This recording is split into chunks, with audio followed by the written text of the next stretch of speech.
പുതിയൊരു വീഡിയോയിലേക്ക് എൻ്റെ എല്ലാ കൂട്ടുകാർക്കും സ്വാഗതം. അപ്പോൾ ഇന്ന് നമുക്ക് എളുപ്പത്തിൽ ഒരു നല്ലൊരു ഡ്രിങ്ക് തയ്യാറാക്കാം. അപ്പോൾ ഇത് നിങ്ങൾ കുടിച്ചിട്ടുള്ളവരാണെങ്കിൽ ഒന്ന് പറയണം കേട്ടോ.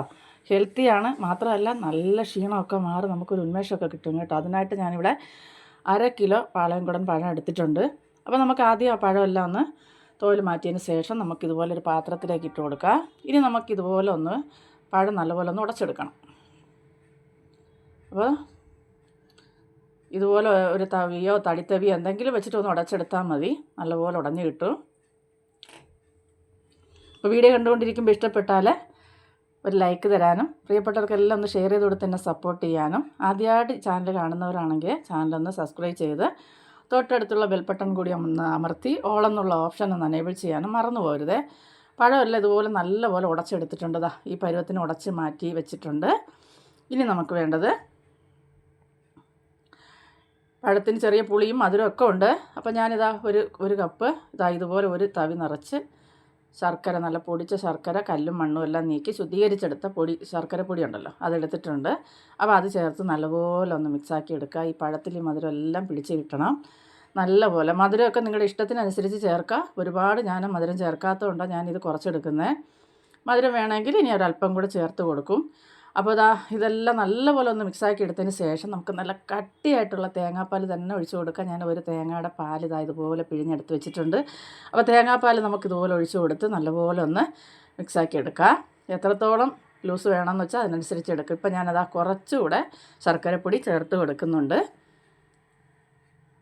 അപ്പം മധുരം നിങ്ങളുടെ ഇഷ്ടത്തിന് ചേർക്കുക. അതിനുശേഷം നല്ലപോലെ ഒന്ന് മിക്സാക്കി എടുത്തതിന് ശേഷം ഇവിടെ നമുക്ക് വറുത്ത് പൊടിച്ച നല്ല ജീരകത്തിൻ്റെ പൊടിയില്ലേ, ഒരു 1/2 ടീസ്പൂൺ ചേർത്ത് കൊടുക്കുക. അതുപോലെ തന്നെ കുറച്ച് ഏലക്കാപ്പൊടിയും കൂടെ ചേർക്കുക. ഇതൊക്കെ ചേർക്കുമ്പോൾ ഉണ്ടല്ലോ ഒരു നല്ല മണം കിട്ടും ഇതിനെ കുടിക്കാൻ.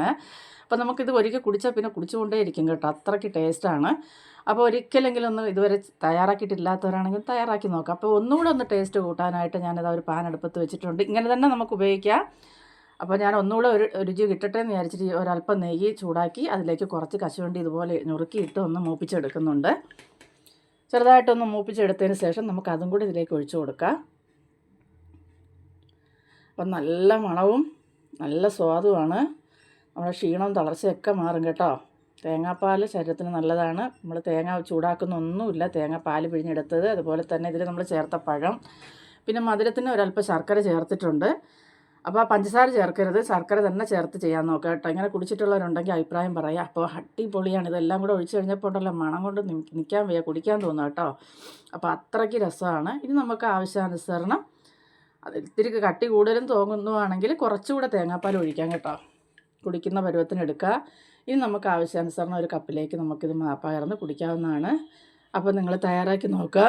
ക്ഷീണിച്ചിരിക്കുന്ന സമയത്ത് കുടിക്കാൻ പറ്റിയ നല്ലൊരു ഡ്രിങ്ക് തന്നെയാണിത്. ഉറപ്പായിട്ട് എല്ലാവർക്കും ഇഷ്ടപ്പെടും. അപ്പോൾ എന്നെ സപ്പോർട്ട് ചെയ്യുന്നതിൻ്റെ എല്ലാ കൂട്ടുകാർക്കും ഒരുപാട് നന്ദിയുണ്ട്. തുടർന്ന് സപ്പോർട്ട് ചെയ്തുകൊണ്ടേയിരിക്കുക. നിങ്ങളുടെ സ്നേഹത്തിന് സപ്പോർട്ടിനൊക്കെ ഒത്തിരി നന്ദി. നിങ്ങളുടെ അഭിപ്രായങ്ങൾ കാണുമ്പോഴൊക്കെയാണ് വീണ്ടും വീഡിയോ ചെയ്യാനുള്ള ഒരു ഉന്മേഷമൊക്കെ ഉണ്ടാകുന്നത്. അപ്പോൾ അടുത്തൊരു വീഡിയോ ആയിട്ട് കാണുന്നവരെ എൻ്റെ എല്ലാ കൂട്ടുകാർക്കും ബായ്.